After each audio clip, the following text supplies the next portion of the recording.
it was my absolute privilege and honor to welcome you here today, Reverend Dr. Nickie Golden.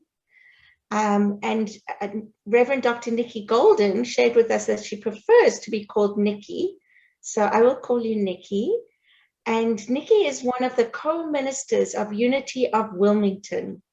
She's located in Wilmington, North Carolina, and she is also a clinical psychologist.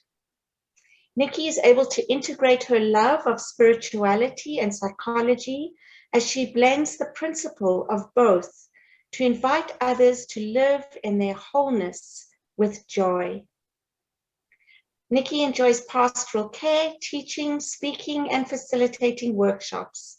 And in addition, she enjoys playing, singing bowls, oh, I love those, and reading, walking by the ocean, having fun with her cats, and having fun in life. And Reverend Nickie will explore with us today how we can call upon the wisdom and power of Mary to live in divine nature as human beings, to balance our spiritual intelligence with heart-centered emotions as we apply the law of mind action to live a life of joy. Welcome, welcome, welcome. Welcome, Reverend Nickie. Thank you so much. I'm very delighted to be here with all of you today. I want to share with you that I love metaphysics, and I really appreciate how metaphysics has brought the Bible alive to me. When I was growing up, I was Southern Baptist. That's how I grew up. That's what I came into, a family that was Southern Baptist. And somewhere in my early adult life, I left that tradition. And I spent a lot of time not being in any type of spiritual community, but I missed it. And when I found Unity and I found the metaphysical study of the Bible, I got very excited. And I learned to love the Bible. So when I get the opportunity, which is actually every time I speak, to talk about metaphysics, which is very exciting to me, you'll find me get animated because it is very exciting to me how we can take the stories both in the Hebrew scriptures and in the Christian scriptures and find such deep love. And that's what I believe happens with the metaphysics of Mary also. So I'm happy to explore that. I want to share with you to begin too that Mary is the Greek version of what would be in Aramaic Miriam or Miriam. I thought it was interesting that the prophetess Miriam was the woman in the Bible for the power of power. What we may or may not know is that during the time of Jesus's mother, Mary, who we're going to talk about today, we're also going to talk about Mary Magdalene, and we're going to talk about Mary of Bethany, who is the sister of Lazarus and Martha. You may remember the Mary and Martha story. They all were very interesting characters in the Bible, but they're one of about 6 or 7 characters in the Bible: Mary, mother of Jesus, Mary of Bethany, and Mary Magdalene. In those times, about 1 of every 4 women were considered to be named Mary or Miriam. So I find that interesting. It's a very familiar name. And so when we're reading Matthew, Mark, Luke, and John, and Mary also shows up in the book of Acts, when we're reading those, sometimes it's very confusing which Mary that we're reading about. What I'm going to just invite you into is to know that when we look beyond which Mary, what we're really reading about is our emotional or our feeling nature. And how do we bring that feeling nature fully into our lives so we can live both fully human and fully divine? How do we bring that feeling nature with the power of our power into a place where we can direct it so it works for us? Charles Fillmore talks about the law of mind action. And the way that Charles Fillmore talked about it in Mysteries of Genesis is that it's thoughts and feelings held in mind produce thoughts and feelings after their kind. Now, I want you to think a moment about what that means. We so often hear thoughts held in mind, or what we think about, we bring about. But it takes both that combination of thought, which comes from mind. And remember, in Unity, in Metaphysics, all thoughts begin in mind.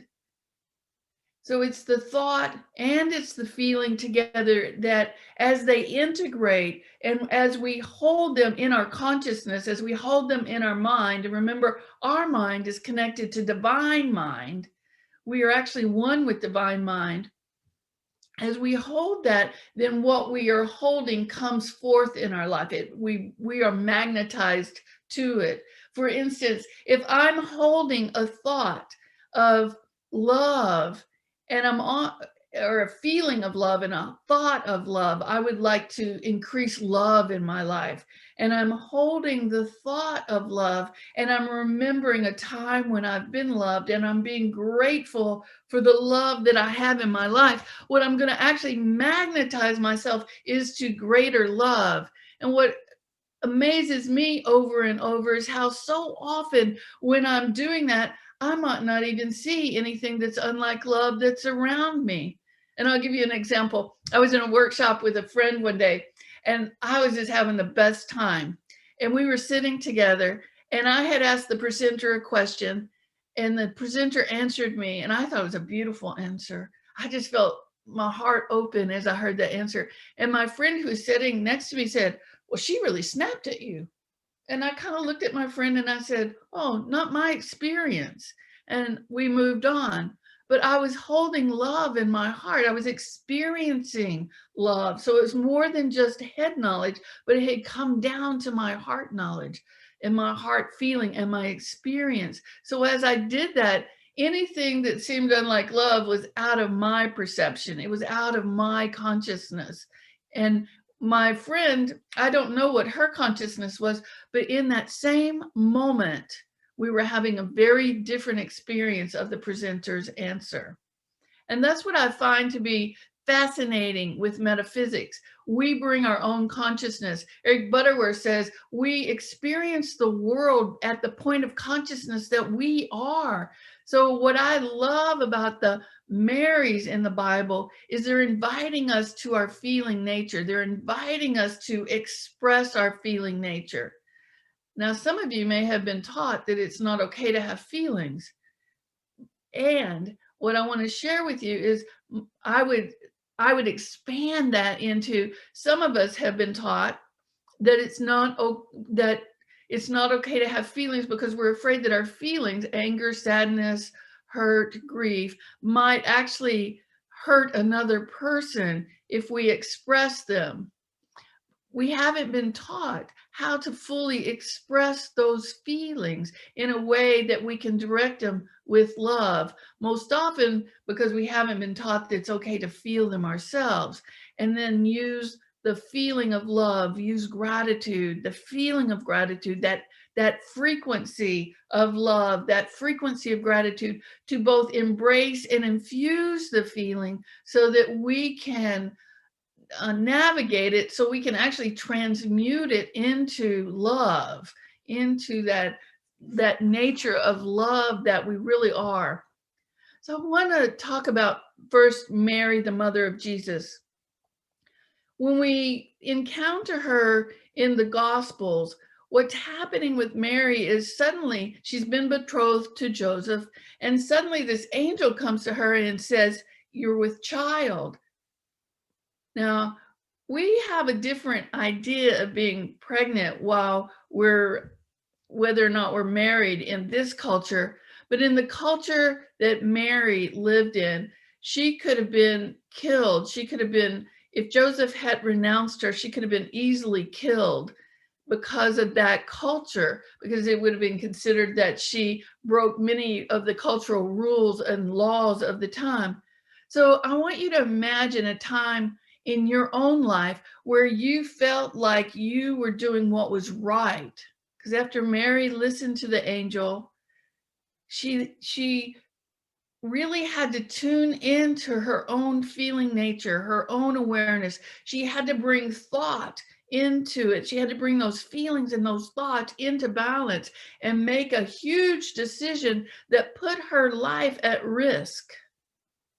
What's a time when you have either felt like you were at risk, or a time where you felt you had to stand up for what you truly believed in against a lot of people? It takes trust. It takes faith, which is both a thought and a feeling, to come into that ability to make the decision and then stand in the consciousness of what decision we have made. Because remember, in metaphysics, every character in the Bible is us. So we all have every Mary that's in the Bible within us. And in this case, I believe that Mary, the mother of Jesus, is in part teaching us how to stand in our truth, to stand in our authenticity, to stand in ourselves, in what we believe, to tune in, to listen to the angels or messengers from God, to listen to the messages that we receive inside ourselves from our divine nature, from that God that's within us already. It takes courage. And then the next piece of Mary I want to share is this comes in the Gospel of John. The Gospel of John states that Jesus's very first miracle was to turn the water into wine in Cana. Mary and Jesus and some other family members were attending a wedding, and the host ran out of wine midway through the celebration. This is a big faux pas. This is a no-no in that culture. And so Mary said, I'll take care of it. And she goes to Jesus and she says, I want you to do something about this. I know that you can do something about this. And Jesus's reply to his mother, Mary, was, it's not my time yet.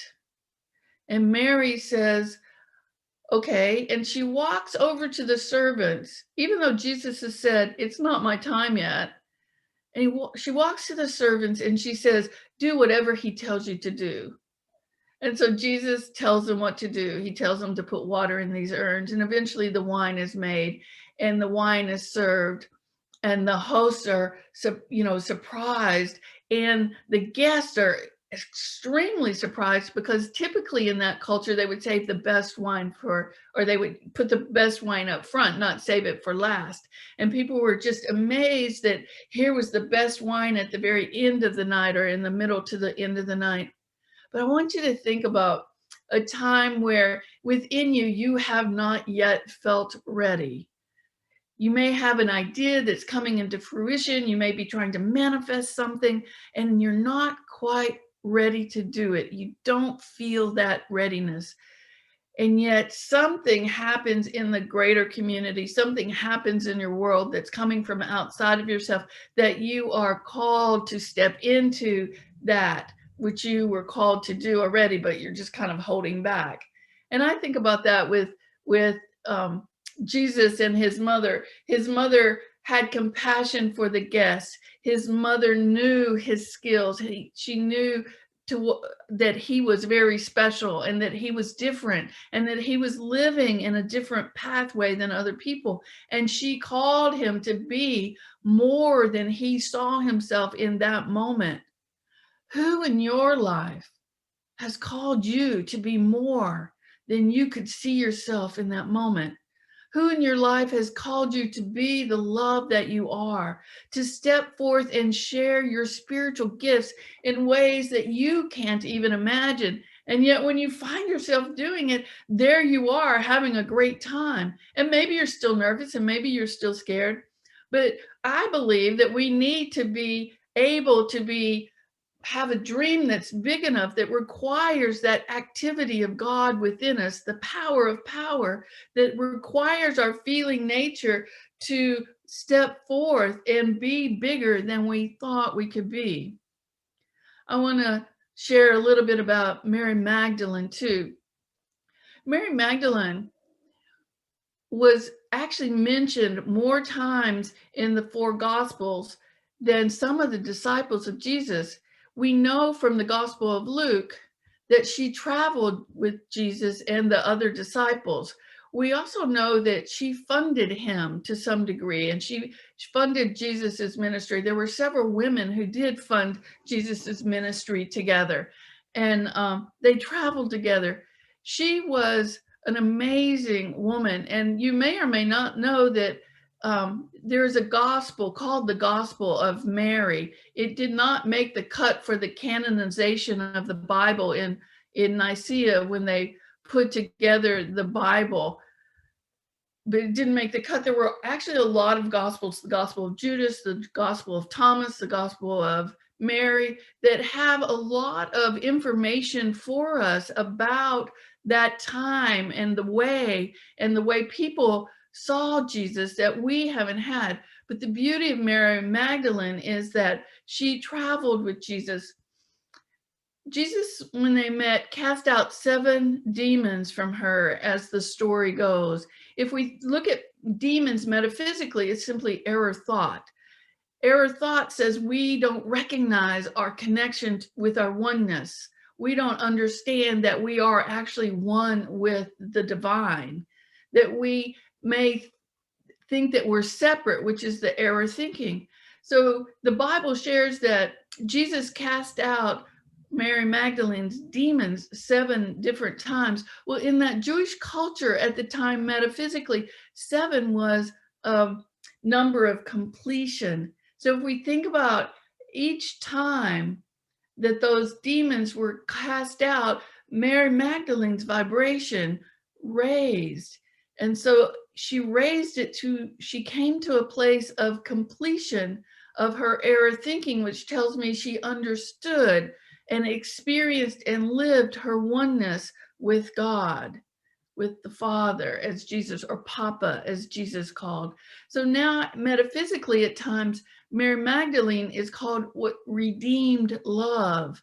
So again, I'm going to invite you to think about who has invited you, a form of casting out, to see yourself as one with God, to release your error thinking, to know that despite whatever thoughts you may have of not being good enough or not being enough, that somebody invited you into seeing that you are enough, that you are loved. Very profound moments that sometimes we pass up and have difficulty seeing because it's not in our perceptual set. And yet, if we look around moment by moment by moment by moment, we are invited to know by the universe, by God, by all that is, that we are loved, that we are loved, and that we are deeply loved. And this is one of the gifts of Mary Magdalene to us. And the last Mary I want to share with you, you may be familiar with the story of Mary and Martha. Jesus is traveling and he stops at this house in a village, and Mary and her sister Martha are there. And Mary sits down at the feet of Jesus and she's listening to the master. And Martha's very busy in the kitchen, and she gets madder and madder and madder that Mary's just in the kitchen and she's just listening to Jesus. And here she is, Martha, she's doing all this good work and she's preparing things, and this is all very necessary stuff. And Mary's just enthralled. She's just listening and her heart is opening up. And Martha says something to Jesus about, hey, all she's doing is sitting there listening to you, and look at all this work I'm doing. And Jesus' response to Martha is, she's doing what is right. She's learning. She's sitting in my presence. And remember, Jesus is the presence of the I am metaphysically. She's sitting in the presence of the I am and she's soaking it up. And Jesus goes on to say to Martha, you are worrying about things that are useless to be worrying about. You are worrying about things that you have no need to worry about. And I can imagine in the white space, though we don't see it, Jesus is also inviting Martha to come and sit and be with Mary, to learn, to feel the presence and the power of God within her. And then together they can bring their thoughts and feelings into balance together. Who in your life has encouraged you to direct and shift your thoughts to love, to direct and shift your thoughts to sitting in the energy of the divine. How do you invite others to do the same thing with your actions? The fifth unity principle, Charles Fillmore said it like it doesn't mean a hill of beans until we put it into action. It took me a long time to understand a hill of beans. So we're planting seeds and allowing them to grow. Our own actions, our love, our caring for each other, our merry nature, the feeling must come together with our thoughts in order to produce what we're thinking about, in order to be that creative spark, to live more fully as the divine. And we can invite love in to be the harmonizer for our anger, for our sadness, for our grief, for our fear. The Bible teaches that perfect love casts out fear. So we're being invited moment by moment to come into that place of perfect love that we are, to use the divine law, thoughts and feelings held in mind, to use that divine law to create a life that we want to get up for every morning, to create a life that we are like, yes, I'm so excited for this day. I'm so grateful for this day. I'm so thankful for this day. And to know how to learn how to direct and redirect our feelings back to love, no matter what's happening. Sometimes in my family, I'll think, oh, here I am, I'm unloading the dishwasher again. And then I begin to remind myself, I use my thinking nature to embrace my feeling frustration, to remember, I feel so blessed that I have a family to unload the dishwasher for. I feel so blessed for all the times I don't have to unload it because somebody else in my family has unloaded it. I can bring the thoughts and the feelings into harmony with each other to assist in bringing balance into my life so that I can see the point of consciousness that I am and then raise it up to redeemed love as Mary Magdalene. Who in your life, who in my life has shown you love? I want to take that into a time of meditation together. Asking yourself that question. I'm going to keep my eyes open because it's helpful for me to see you guys. But as we come into a time of meditation, as we turn within to experience for these moments our oneness with God, as we begin to allow our Mary nature, whichever Mary calls to you, whichever Mary resonates with you in this moment, to open up to that spiritual law that's very exacting, to align our thoughts and feelings with the divine within us, to allow our full humanness and our full divinity to come forward. Who am I? I am the Christ. I am all that is. I am living in that place of love. What part of you feels unloved? Or what part of you feels unloving? Call upon your nature, the nature of Mary that's already within you, to integrate with the divine that's within us all. To hold ourselves in the light, which is spiritual intelligence of love, the harmonizer, so that we can come into alignment, so we can release our error thinking, first towards ourselves and then toward each other. Holding those thoughts in mind, I'll be quiet for a minute now as you allow that to reverberate throughout your beingness.